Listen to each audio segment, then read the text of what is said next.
So we will jump right to it. The first thing that I'm going to do this morning is congratulate Councilmember Pete Meitzner. You can tell that we are really happy that he won an election this past Tuesday, and he's going to be heading across Central Street, which we believe will provide a great opportunity for us to work with our friends across the street, and looking forward for Pete and what he's going to be able to do over there. And so congratulations, Pete Meitzner. Anything you want to add? He knows where all of the bodies are buried. That's the only thing that scares us. Thank you. All right, well, we're looking forward to you getting across the street and getting in the middle of that and working together in a much more collaborative effort, and so we appreciate that.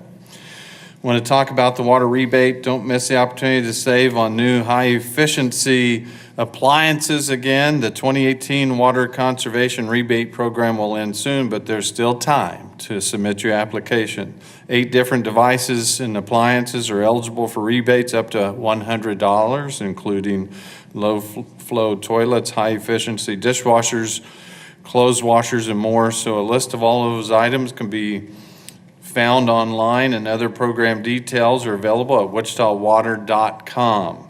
If you plan on shopping for an eligible item, the city strongly recommends bringing a printout of the qualifying appliances for your reference.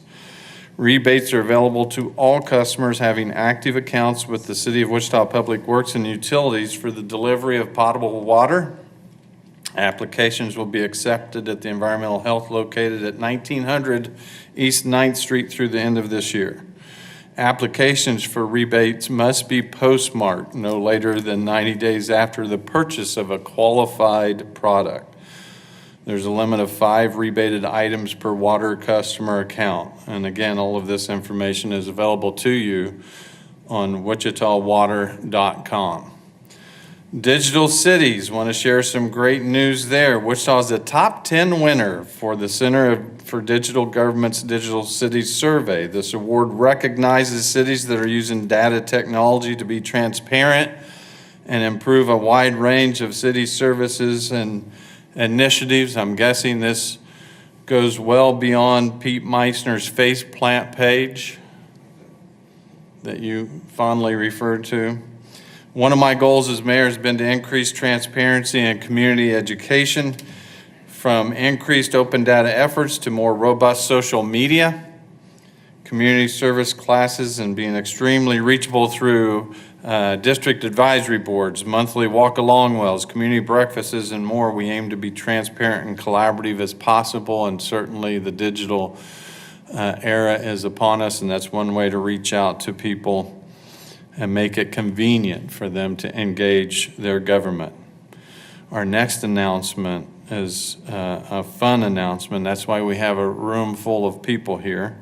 The Wichita Wizards are coming to town, so we have a minor league basketball team that is coming to Wichita. They're here to announce both their jersey design and how they can encourage the community to try out for this. So owner Mark Creed and Daniel Ferris are here.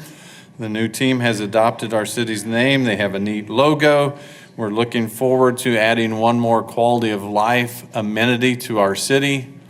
And my guess is they came specifically because they've seen me continuing to play at the YMCA in the mornings.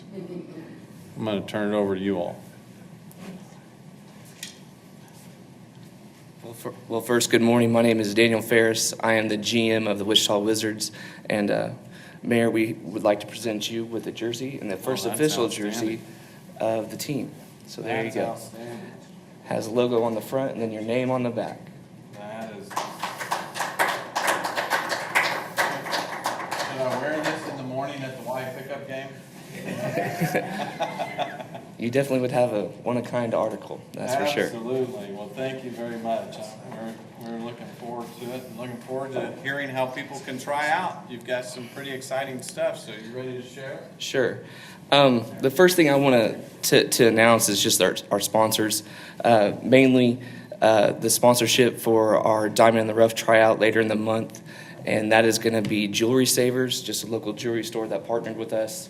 And this is the t-shirt that every person who signs up and tries out for the team will be wearing. And it's got their logo on the front and then diamond and rough in the back. And then one of the main things that we wanted to announce today is our sponsorship with Adidas. We signed a sponsorship and an agreement with them yesterday, and they will be sponsoring the team as the team's official apparel partner. So that's big for us. And we've been working with local companies to do most of our sponsorships. Tight Wraps is our local print shop. We will be doing a partnership with the Sports Forum as well. That's where we'll be practicing and doing our tryouts. And I'm going to leave it up to Mark Creed, our owner, to tell you more about that. Thanks, Daniel. My name's Mark Creed. I'm the owner of the Wichita Wizards. I just want to tell you a little bit about the tryout information today. Our first tryout for our inaugural tryout will be December 9th. We'll also have a second tryout December 16th. And from those two tryouts, we'll be bringing back players we want to look at for December 30th, which will be the final tryout. Then, of course, Daniel mentioned the Diamond in the Rough tryout, and that will be November 30th. The tryouts, the inaugural tryout and the final tryout will be from 1 to 4 p.m. on Sundays. The Diamond in the Rough will be on a Friday night from 6 to 9. All those tryouts will be at the Forum. And you can go to our website, www.thewichitawizards.com, to get registration information, pricing, and so forth. Thank you. Thank you very much, sir. Thank you all. Outstanding. Well, appreciate you being here. We got a couple more things, and then we may have some questions. All right. I wasn't sure if Jewelry Savers was waiting to give the mayor that diamond watch that went with the jersey later. We'll work on that. This will look good at that Y pickup game in the morning. So if you would like to see the first of these jerseys in action, I will be at the Northwest Y at 4:30 a.m. in the morning. And my regularly Friday morning pickup game. And so I'm sure they'll be impressed. So thank you all. This is exciting. And again, what another neat quality of life amenity that we can add to our community. And it's just going to be one more piece of what we're trying to do here in Wichita to make Wichita a special place to live, work, and play. And so we appreciate your efforts to bring a new team. Speaking of teams, want to give you a quick update on the baseball stadium. Just a heads up that demolition has begun. You can follow along at the demolition at wichita.gov/stadium. And I know they have some video on there right now of the stadium coming down. If we get a strong wind, that stadium probably can be totally demolished within a week. And then the last thing I want to share before we open it up to questions is I've been invited back to the White House for a meeting, this time on affordable housing. And so I'm looking forward to participating in some roundtable discussion meetings in the White House. This will be my third trip into that. I'm honored to be able to have a seat at the table where we can have discussions about the impact of affordable housing on cities, the kinds of policies that we need to implement, and opportunities that we can bring back to Wichita that can make our housing even more affordable to those folks that fall through the cracks. And so I'm looking forward to holding those discussions, meeting some key cabinet members at the White House.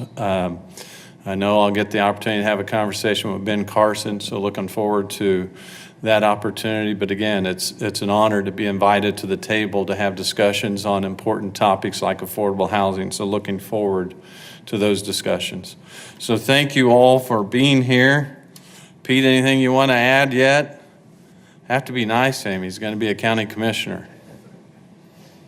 So we appreciate you all, and we'll open it up for any questions you might have. Yes. While you're on the topic of Pete, can you talk about that seat? What happens next? So we are going to discuss that next Tuesday. We will give the details on those next steps. The process that we have in place right now allows the council to open up applications and invite people to apply, and then the council itself will have a vote on who replaces Pete until the next available election. But more details will come next week. We'll have a full discussion and reveal all of that information. And so we'll work our way through the process. This is, my goodness, probably the third time that we've had to replace a council member. And so we're understand the process even more. But more importantly, we're looking forward to having a great partner over at the county, and Pete will do a great job as a county commissioner, and then we'll find, it's going to be hard to replace him, but I'm sure we'll find a great replacement. Was there any more in that script you handed me before I got to the point where it's going to be hard to replace you? Any other questions? Mr. Barney, you have anything you want to say too? Bob? So Bob is an old basketball coach, so he's probably more excited than anyone. Have they invited you to coach? Yes, but I turned him down. I did find a better coach. I don't think they found a better coach, but certainly maybe. Probably wasn't too difficult to find a younger coach. Maybe not a better coach, but. All right, thank you all for being here today. We appreciate it.